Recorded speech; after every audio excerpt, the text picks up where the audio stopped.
जिस दिन एसटीएफ ने मुझे गिरफ्तार किया था, अगले 72 घंटे तक एक पानी तक नहीं पिलाया, एक कुछ खाने को नहीं दिया, फिजिकली टॉर्चर किया।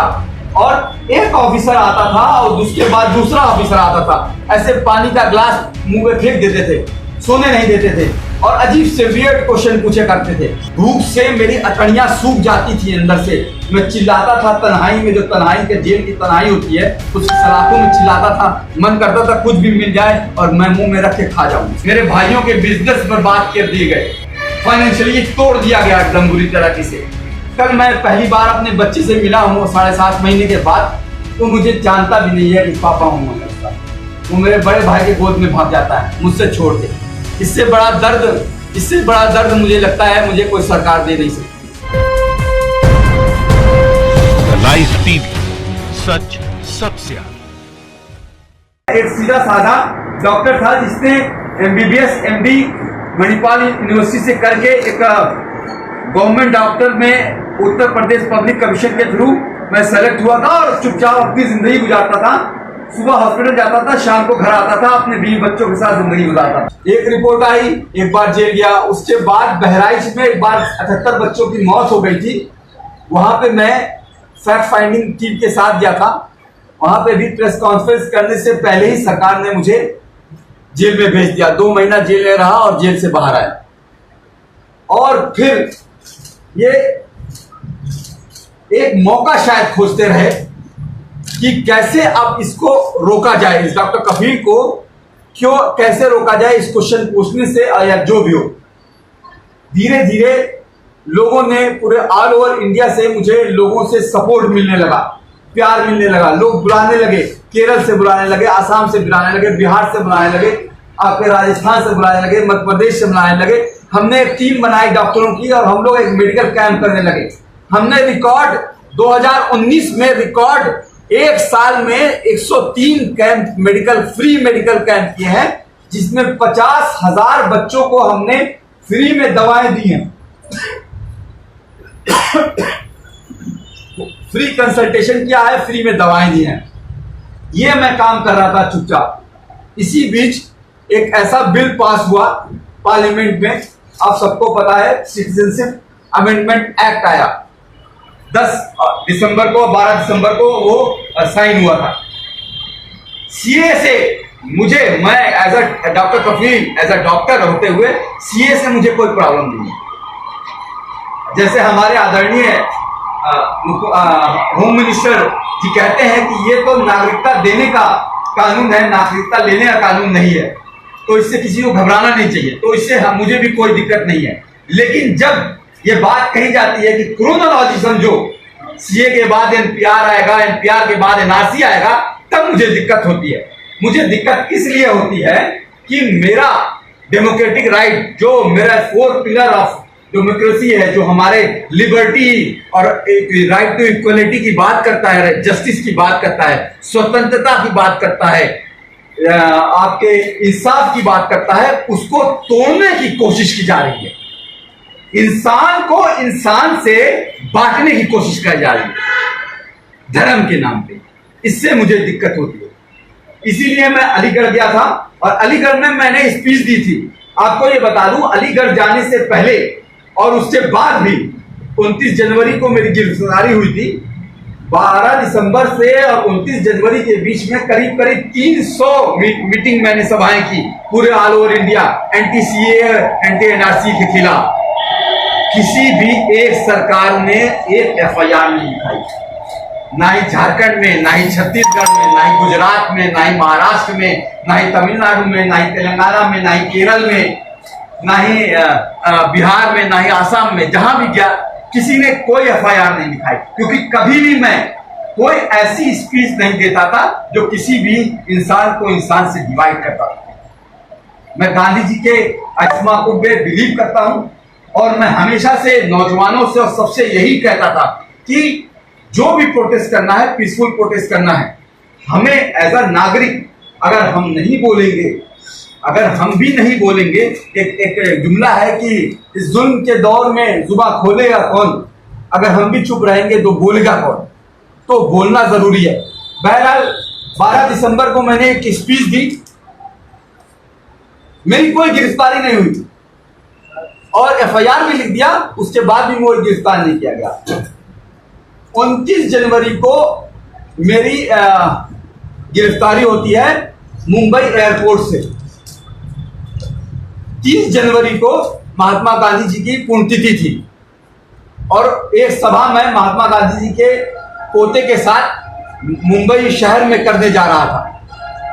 उत्तर प्रदेश की एसटीएफ ने आके मुझे मुंबई एयरपोर्ट से उठा लिया जबरदस्ती, ये कहते हुए कि अलीगढ़ में आपके खिलाफ एक मुकदमा है। तो सबसे पहले तो एक बात आप ये ध्यान रखिएगा कि 12 दिसंबर की स्पीच हुई और 29 जनवरी को गिरफ्तारी हुई, यानी इन 45 दिनों में इन्होंने मुझे कोई टोका नहीं। ऐसी क्या इनको इमरजेंसी आ गई कि एसटीएफ भेजा? अरे मुझसे बोलते, मैं तो अपने फेसबुक और ट्विटर पे हर जगह पे हर लिख देता हूँ मैं कहाँ जा रहा हूँ। जैसे मैंने आज प्रेस कॉन्फ्रेंस है तो सुबह ही डाल दिया था मैं कहाँ जा रहा हूँ, क्या करूंगा, मैं जयपुर आया हूँ, राजस्थान आया हूँ। मुझे बुला लेते, मैं चला आता। एसटीएफ भेज के गिरफ्तार करने की क्या जरूरत थी? 45 दिन तक गिरफ्तार क्यों नहीं किया? इसलिए गिरफ्तार नहीं किया क्योंकि जो इंटरनल इंक्वायरी में क्लीन चिट मिली थी उसके बाद उत्तर प्रदेश सरकार ने एक और इंक्वायरी कमेटी गठित की जिसकी रिपोर्ट 23 जनवरी को कंप्लीट हो गई। और जब उसमें भी उनको लगा कि वो मुझे फंसा नहीं सकते हैं तो इन्होंने एक बहाना खोजा कि मैंने भड़काऊ भाषण दिया है और दो धर्मों के बीच में एक हिंदी में क्या कहते हैं हेटेड मतलब फैलाने की कोशिश की है। इस बात पे मुझे गिरफ्तार कर दिया गया। मैं लोकल के कोर्ट गया, कोर्ट ने मेरी स्पीच सुनी पूरी।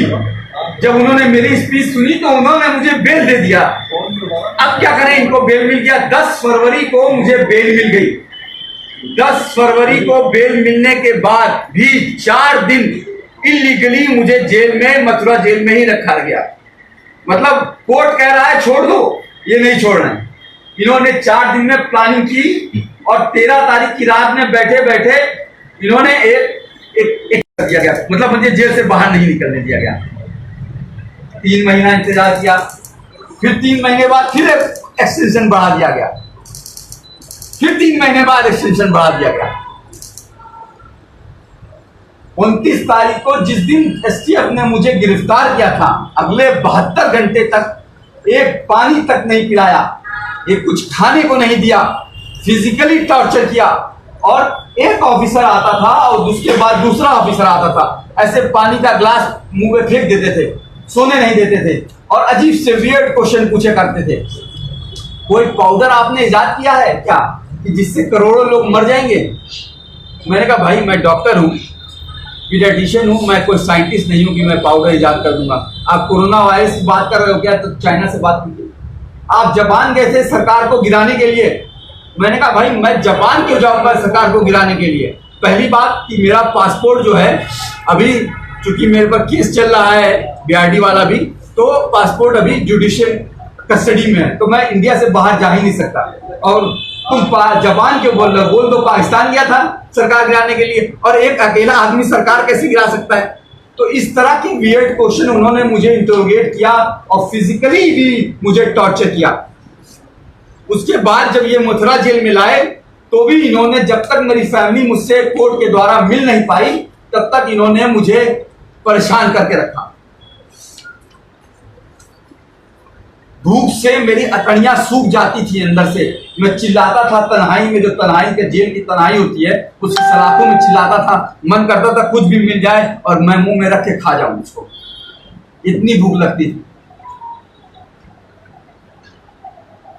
मेरी माँ जो 65 साल की है, कहते हैं इस कोरोना काल में 60 साल के ऊपर के लोगों को घर में रहना चाहिए, बाहर नहीं आना चाहिए, क्योंकि उनको खतरा ज्यादा है कोरोना से, मोर्टेलिटी उनकी ज्यादा है। मेरी 65 साल की बूढ़ी माँ अलीगढ़ कोर्ट के लोअर कोर्ट से लेके इलाहाबाद हाई कोर्ट तक और 2-2 बार सुप्रीम कोर्ट गई, सुप्रीम कोर्ट में गई 2 बार, मतलब ये चक्कर लगाते रही पिछले 7.5 महीनों से। वो मेरी बूढ़ी माँ, मेरी बीवी, मेरा छोटा बच्चा, मेरी फैमिली पूरी, मेरे भाइयों के बिजनेस बर्बाद कर दिए गए। फाइनेंशियली तोड़ दिया गया एकदम बुरी तरीके से। कल मैं पहली बार अपने बच्चे से मिला हूँ 7.5 महीने के बाद। वो मुझे जानता भी नहीं है कि पापा हूँ मैं उसका। वो मेरे बड़े भाई के गोद में भाग जाता है मुझसे छोड़ के। इससे बड़ा दर्द मुझे लगता है मुझे कोई सरकार दे नहीं सकती। मैं जुडिशरी के honourable chief justice supreme court का भी धन्यवाद दूंगा, जिन्होंने 11 अगस्त 2020 में ऑर्डर किया कि 15 दिन के अंदर सुनवाई कंप्लीट करो हाई कोर्ट से, और इससे कहा कि फ्रीडम ऑफ स्पीच है, ये आर्टिकल 21 में हमें कॉन्स्टिट्यूशन से अधिकार मिला हुआ है, उसको बोलने का डॉक्टर को अधिकार है, उसको जेल में क्यों रखा गया है, ऑर्डर में लिखा उन्होंने सुप्रीम कोर्ट ने। तो तब जाके सुनवाई रियली स्टार्ट हुई हाई कोर्ट में, वरना इससे पहले हाई कोर्ट में हम लोगों ने जब दाखिल किया था, हम लोग हाई कोर्ट जो है 18 मार्च को ही पहुंच गए थे। हाई कोर्ट डेट पे डेट देता रहा, और इस बार चीफ जस्टिस ने खुद फाइल अपने पास रखी, और एक 45 पन्नों का ये ऑर्डर मैं आप सबको दूंगा।